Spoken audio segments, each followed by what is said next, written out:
Yeah, I'm Chana. I'm going to be presenting my paper, New Women Grow Here, Nature as Revolutionary Future, and Alexandra Kollontai&Yente Serdatzky's fiction. And just as a brief orientation to my presentation, I have a few slides that go along with my pre-contextualization of the paper, and then we'll move into a document where I have my close reading quotes and also some summaries. So there'll be a brief switch in the middle of the presentation. But I'm really excited to be in conversation with all of you. Okay. In his study of ideal labor structures, the French utopian socialist Charles Fourier asserts that nature provides a model for understanding community. Labor forms the delight of various creatures, such as beavers, bees, wasps, ants. Why should God not have accorded us the same favor as these animals? What a difference between their industrial condition and ours. If observing and imitating nature can engender the radical transformation that Fourier envisions, then political action can be facilitated by writers who specialize in interpreting their environment. With this context in mind, this essay considers how two 20th century women writers, Alexandra Kollontai, 1872 to 1952, and Yente Serdatzky, 1877 to 1962, represent nature in order to articulate what a future for women might look like. While writing for different audiences, Kollontai for Soviet women, Serdatzky for working-class Jewish immigrants in New York, nature figures prominently in each author's portrayal of what revolutionary struggle and social transformation require of women. Kollontai's novel, Vasilisa Maligina, 1923, and Yente Serdatzky's Yiddish short stories, Die junge Almone, The Young Widow, published in 1921, and Sie wart, She Waits, published in 1922, study the female subject through tracing how nature both maps itself onto and opposes revolutionary processes. In Kollontai's case, she derives alternative gendered, economic, and political forms from the structures that her characters observe in nature. On the one hand, nature is a space that is subjugated to the gaze and control of men. On the other, interacting with nature provides Vasilisa with an invaluable model of social organization to emulate. In contrast to Kollontai's work, Yente Serdatzky depicts nature in her stories as a dangerous and alienating space of disorientation and violence. There is neither a political nor an aesthetic solution to be found in nature since its beauty masks depravity. And just a few words, biographical notes on these writers, especially Kollontai, who may not be familiar to a Yiddish studies audience, this famous Marxist theorist, founder of the women's section of the Communist Party, was eventually sidelined for her views, also served as a diplomat and ambassador, author of fiction and many articles and texts, especially devoted to the status of women. And Serdatzky, as well, born in a shtetl near Kovna, left her family and husband and children to start an independent literary career in Warsaw, ended up emigrating to Chicago in 1905, and then later, soon after that, moving to New York, where she published extensively until a feud with the editor of the Four Verbs. If we have more questions about any of these biographical details, we can also get into that later. Okay, so as I said, these are the texts that I'll be considering today. And while my analysis does not suggest that Serdatzky and Kollontai participated in a literary exchange of any kind, reading their texts together provides insight into how attention to nature is implicated in transnational revolutionary imaginings of gender.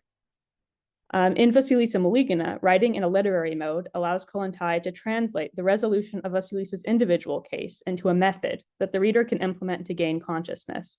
As Kristen Godse notes in her reading of this novel, quote, "The focus of Vasilisa Maligina is on how men and women might treat each other differently in the future in a socialist society. One of the functions of this novel is to critique the new economic policy which cultivates bourgeois men who adhere to traditional gender roles grounded in capitalism. Vasilisa Maligina's future does not require romantic love, which is replaced by her experience of professional and personal pleasure through her relationship to the collective.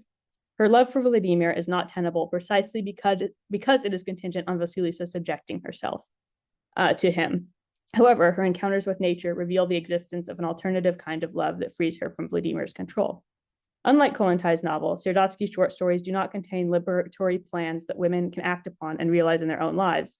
She writes in detail of the disenfranchisement faced by Jewish immigrant women like herself, focusing on how male-dominated political circles routinely ignored their needs.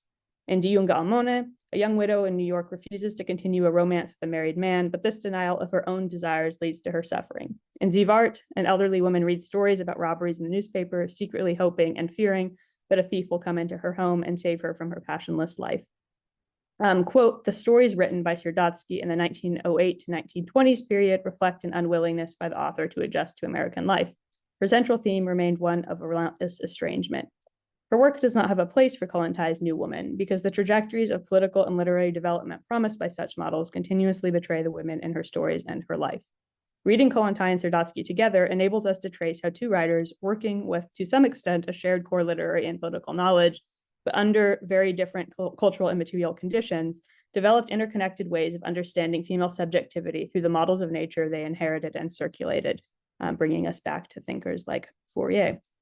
Okay, I'm going to stop sharing this, and then we're going to move to my other document. So thank you for bearing with me. Okay.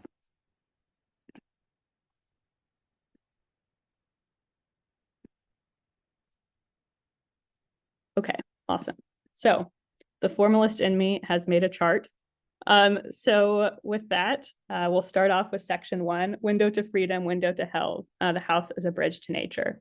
Just as an orientation, I've provided individuals and translations for my quotes, as well as a summary of what I'm going to say in case it's easier to follow along with written notes. As a domestic space that regulates contact with nature, the house plays a key role across all three texts. In Vasilisa Maligina, Vladimir's home is similar to a female body. Much like Vasilisa's body, the home is under Vladimir's control. The power that he wields over her body, especially her eyes, is paralleled in the power he exerts over the body of the home. When Vasilisa wakes up after her illness, Vladimir distracts her from the burgeoning conflict between them, preventing her from opening her eyes by kissing her. Vladimir осторожно, нежно, долго целует ее закрытые глаза, и хочется Васе заплакать от счастья. Vladimir carefully, tenderly, lingeringly kisses her closed eyes, and Vasya could cry from happiness. This is not a tender gesture, but rather a form of physical and emotional manipulation that prevents Vasilisa from seeing Vladimir for what and who he is. The ramifications of this moment become visible later, when Vladimir reenacts a version of the same action directed this time towards the house. He insists that the curtains be closed, even though Vasilisa wants to look at the beautiful garden outside. The narrator describes the windows as eyes and the curtains as eyelids. Спустились серые занавеси, как тяжелые веки закрыли садовую зелень, что в окно гляделось. И стала комната серая, скучная и еще больше чужая. The gray curtains descended, covering the garden's greenery like heavy islands, and the room became gray, dull, and even more alien. Vasilisa's body is inseparable from Vladimir's domestic dominion. The house transforms into a subject which belongs to Vladimir, just like Vasilisa does. While the house in Kollontai&Yente's novel serves as a barrier between Vasilisa and nature that is mediated by the looming presence of Vladimir, the home in Serdatzky's stories is permeable to nature and vulnerable to its chaos and violence. The widow in Die junge Almone starts to involuntarily scan the cracks in her walls. Die Augen geblonchet über de Möbel und Wand, die Papier is opgekroben, die Geläume seien nicht kein Freiliche, en a groen Wirbel drehen sich unmittige Passierungen, plötzlich setzt sie sich auf a hohen Berg. Her eyes uncontrollably wander across the furniture and walls. The wallpaper was cracked, her dreams were not happy. In a gray whirlwind, events from life circled her. Unexpectedly, she saw herself on a high mountain peak. The cracks in the wallpaper let in a flood of impressions. The widow loses control and finds herself mentally transported to the outside world, standing on a deathly precipice. The widow's home is a perpetually open space, incapable of defending the women inside from the storm, veritable of the external world. Later, the widow awakes and begins working in order to distract herself from the nightmare, but her thoughts are compared to mushrooms which grow in the humid air of the home. Die unmittige Gedanken wachsen wie Schwammen, wo es ist feucht die Luft. Her lonely thoughts sprouted like mushrooms where the air is moist. The home is a living environment in which the widow's fear and sadness are embodied as mushrooms in an ecosystem that cultivates female suffering. This brings us to section 2, terrifying transformations, animal bodies. Animals are directly linked to power and freedom in Serdatzky and Kollontai&Yente's texts alike. When Vasilisa doubts Vladimir's lies, her eyes become cat-like, signaling the activation of an elemental impulse. И кажется, глаза Васи не карими, а зелеными, как у кошки. Vasya's eyes seem to not be brown, but green, like a cat's eyes. The green color of her eyes connotes the wild natural space of the garden, which is now foreclosed by Vladimir's dark curtains. Additionally, the cat, Koshka, of Vasilisa's gaze battles the wolfishness, Volk, in Vladimir's eyes. Теперь уж у него глаза, как у волка обозленного, горят, на Васю искреннячу, будто своим гневом долбили обжечь Васю хотят. Now his eyes, like those of a livid, angry wolf, were on fire, throwing sparks at Vasya as if they wanted to incinerate her with their anger and resentment. Beyond the scope of this 15-minute analysis, but also obvious in Kollontai's text and worthy of study, is the repeated invocation of fairy tale formulas and models, including Vasilisa's name, which resonates with characters from folklore like Vasilisa Prekrasnaya, Vasilisa the Beautiful, that repurpose myth to track Vasilisa's development. Associating Vladimir and Vasilisa's eyes with animals metaphorically distances them from the space of the house and momentarily brings them into nature, a space that threatens to elide Vladimir's regulation. According to Hannah Proctor, though committed to the revolution's modernizing project, Vasilisa retains a connection to the natural world. It's precisely this connection to nature that allows her to withstand and ultimately escape Vladimir. Although her feline eyes give her strength, Vasilisa also experiences negative symbolic transformations into animals, becoming a passive lizard in Vladimir's zoo. The narrator describes her as a lizard. Как ящерица греется, не жится, с боку на бок переворачивается, странно так жить, ни дела, ни забот, а и радости нет, будто сон какой. Like a lizard, she basks in the sun, lounging, turning from side to side. It's strange to live like this. No obligations, no cares, no happiness either. It's like some kind of dream. A passive lizard makes no contributions to the community, unlike other animals. It's important to mention that Vladimir looks at his prized lizard from inside his home. Выглядит Владимир иногда из окна, как Вася на посаду ходит, равнодушная, вялая, нахмурится. Sometimes Vladimir looks out the window and sees Vasya wandering around the garden alone, indifferent and lethargic. He frowns. While Vladimir's influence leads to Vasilisa's transformation into a lizard, the widow in Serdatzky's story transforms the other women in her life into birds in her nightmare, which reveals their shared lack of freedom. After the widow meets with the married man, she justifies her behavior by comparing herself with other women, whom she calls chickens. Azoi wie net alle müssen sein Häus freuen. Azoi wie net alle hinter den Vogel dürfen noch ander sitzen in seine Nesten über die Erde. It soll sie für ein Leben von a freien Singvogel, was macht glücklich andere und sich. For not all women must be housewives, just as not all chickens and birds should sit in their nests atop their eggs day in, day out. Now she, the young widow, should take up the life of a free songbird, making herself and everyone else happy. Birds reappear in her nightmare. Sie guckt den Toll und es drückt zusammen dos Herz von Moire. Was ist das? In Toll seinen eingelegt, kupem Erd und auf See sitzen hinner. Nein, nicht kein hinner. Es ist ihr Schwestervogel, die Mumed Voire, die Balleboste. She looked into the valley and her heart constricted in terror. What was this? In the valley, she saw heaps of eggs, chickens sitting on top of them. No, they weren't chickens. They were her sister birds, Aunt Voirde, her boss. Despite her attempt to distinguish herself from other women, they all belong to one kind of bird and suffer from the same reality. When she tries to say something to these sister birds, the widow presumably falls into the valley. The unspoken consequence of her fall in the dream is that the eggs crack under her weight. Thus, she becomes a rock that harms her own sisters. And this brings us to the last section of my presentation, live, live, live, the failed creation of a future for women through nature. Serdatzky's stories assert that the beauty of nature deceptively obscures the constant violence that women experience. She deals with nature as a force that lacks structure, thereby causing women to lose themselves. In the story Zivart, She Waits, the elderly woman is the only person in her neighborhood who refuses to partake in the beauty of nature.